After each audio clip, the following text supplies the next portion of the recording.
오늘의 말씀 창세기 38장 1절에서 11절 말씀입니다. 그 후에 유다가 자기 형제들로부터 떠나 내려가서 아둘람 사람 히라와 가까이 하니라. 유다가 거기서 가나안 사람 수아라 하는 자의 딸을 보고 그를 데리고 동침하니 그가 임신하여 아들을 낳음에 유다가 그의 이름을 엘이라 하니라. 그가 다시 임신하여 아들을 낳고 그의 이름을 오난이라 하고 그가 또다시 아들을 낳고 그의 이름을 셀라라 하니라. 그가 셀라를 낳을 때 유다는 거십에 있었더라. 유다가 장자 엘을 위하여 아내를 데려오니 그의 이름은 다말이더라. 유다의 장자 엘이 여호와가 보시기에 악함으로 여호와께서 그를 죽이신지라.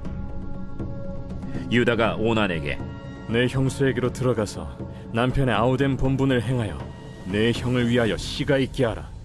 오난이 그 씨가 자기 것이 되지 않을 줄 알므로 형수에게 들어갔을 때 그의 형에게 씨를 주지 아니하려고 땅에 설정하매 그 일이 여호와가 보시기에 악함으로 여호와께서 그도 죽이시니 유다가 그의 며느리 다말에게 이르되 수절하고 내 아버지 집에 있어 내 아들 셀라가 장성하기를 기다리라 하니 셀라도 그 형들같이 죽을까 염려함이라.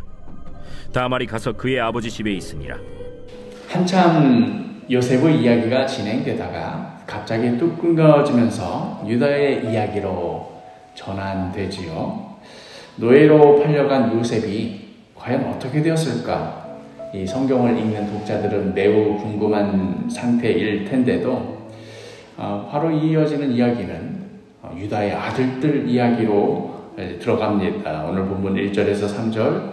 그 후에 요셉이 노예로 팔려간 그 후에 유다가 자기 형제들로부터 떠나 내려가서 아둘람 사람 히라와 가까이 하니라. 유다가 거기서 가나안 사람 수아라 하는 자의 딸을 보고 그를 데리고 동침하니 그가 임신하여 아들을 낳음에 유다가 그의 이름을 엘이라 하니라. 좀 생뚱맞지요? 지금 야곱의 집안에 형제가 형제를 죽이려 들고 노예로 팔아먹고 이런 심각한 이야기가 벌어지다가 지금 누가 아내를 만나서 아들 낳은 이야기가 여기서 갑자기 왜 나오는가?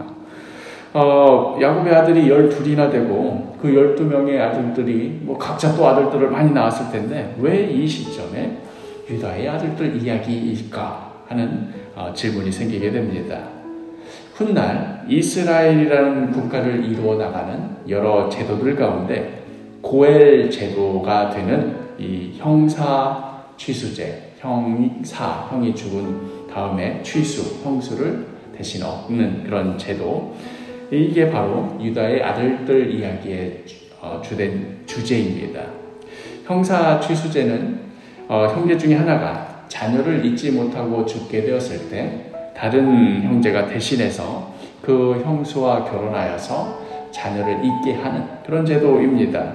오늘날의 관점에서 생각해 볼 때는 이게 쉽게 납득이 안 되는 그런 제도입니다만은 고대에 여성이 사회에 진출할 수 없던 그런 시대에 자녀가 없으면 아무런 사회적인 법적인 대책이 없이 그냥 처참한 상황 가운데 내몰렸던 그런 시대에 고엘 제도는 대신 자녀를 가지게 함으로써 그 자녀를 통해서 과부가 된 여인이 계속해서 삶을 이어나갈 수 있게 되는 그런 제도입니다. 룻기를 보면 자녀 없는 그 여인들의 삶이 얼마나 비참한가는 것을 볼 수 있지요. 뿐만 아니라 이 고엘 제도는 한 형제가 당하는 그 어려운 고통, 그 빈자리를 다른 형제가 대신 채워주고 붙들어주는 형제애의 상징과도 같은 그런 제도였습니다. 바로 이 고엘 제도, 형제의 빈자리를 다른 형제가 대신 채워주는 이 모습, 이것이 나중에 이어지게 될 요셉의 이야기 속에서 오늘 지금 읽고 있는 이 유다의 아들들 이야기의 중요한 주제가 되는 것이지요. 그러나 그거는 이제 나중에 드러나게 될 것이고 지금 현재로서는 도대체 왜 이런 일이 벌어지는지 알 도리가 없습니다. 우리가 오늘 38장을 읽었는데 바로 앞절에 이어지는 37절 마지막 절도 요셉이 왜 애굽의 노예로 갔으며 또 보디발 집에 팔려갔는가? 그때 당시로서는 알 도리가 없습니다. 이게 무슨 의미가 있는지, 뭐가 어쨌다는 건지 그 시간, 그 상황을 살아가는 자들로서는 알 도리가 없습니다. 나중에 하나님께서 요셉의 이야기 또 유다의 이야기를 다 하나로 묶어서 보여주실 그때에 비로소 그때 그 시간의 의미를, 그때 그 사건의 의미를 이해하게 되면서 하나님의 손길, 하나님의 섭리를 깨닫게 되는 것이지요. 어찌되었든 지금은 이게 무슨 일인지 잘 알지 못한 채 유다의 집안 이야기가 진행됩니다. 유다가 남자 셋을 낳았는데 엘, 오난, 셀라 이렇게 셋입니다. 그런데 엘이 다말이라는 이제 여인과 결혼을 하고는 자식을 낳지 못한 채 죽고 말았습니다. 7절에 유다의 장자 엘이 여호와가 보시기에 악함으로 여호와께서 그를 죽이신지라. 여기까지는 그래 어느 집안에 뭐 이런 일이 벌어질 수 있지 하는 사건이었을 겁니다. 그래서 이제 형수 다말을 위해서 형의 동생인 오난에게 자녀를 낳게 하도록 하였습니다. 그랬더니 이 오난이 한 짓이 9절에 오난이 그 씨가 자기 것이 되지 않을 줄 알므로 형수에게 들어갔을 때에 그의 형에게 씨를 주지 아니하려고 땅에 설정하네. 이에 이제 이 모습에 하나님께서 10절에 그 일이 여호와가 보시기에 악함으로 여호와께서 그도 죽이시니.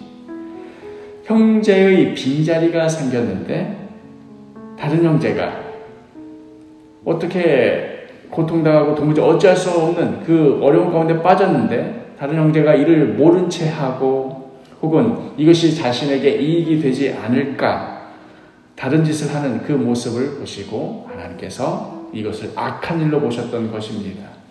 그럼에도 유다는 이 일의 중요성에 대해서 심각성에 대해서 깊이 생각하지 못하였습니다. 그리고는 11절에 유다가 그의 며느리 다말에게 이르되 수절하고 내 아버지 집에 있어 내 아들 셀라가 장성하기를 기다리라 하니 셀라도 그 형들같이 죽을까 염려함이라. 다말이 가서 그의 아버지 집에 있으니라. 문제의 근원을 살피지 않고 그저 그냥 다말을 멀리하기만 한 것이지요.